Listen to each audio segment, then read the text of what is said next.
唔想食得咁 dry，咁就整個濕濕地嘅絲瓜肉片湯粉絲啦。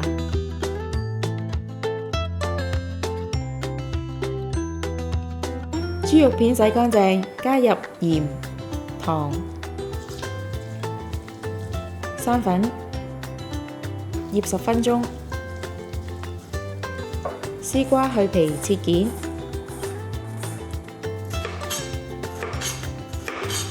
粉絲用水浸軟，薑片切絲，杞子用水浸5分鐘，加少少油喺鍋中，開中火加熱後，見有白煙升起，就可以落豬肉片，煎到轉色盛起。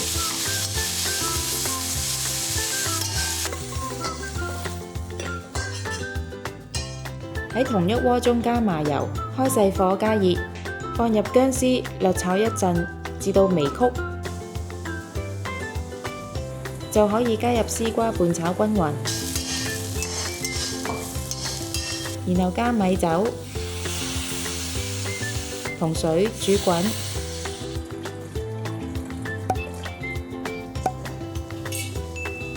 加入豬肉，蓋上鍋蓋，燜煮大概5分鐘，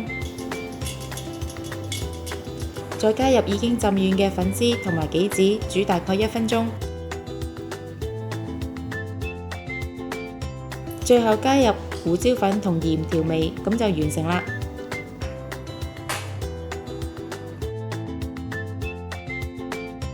鍾意我哋條影片嘅朋友可以 like、subscribe、share，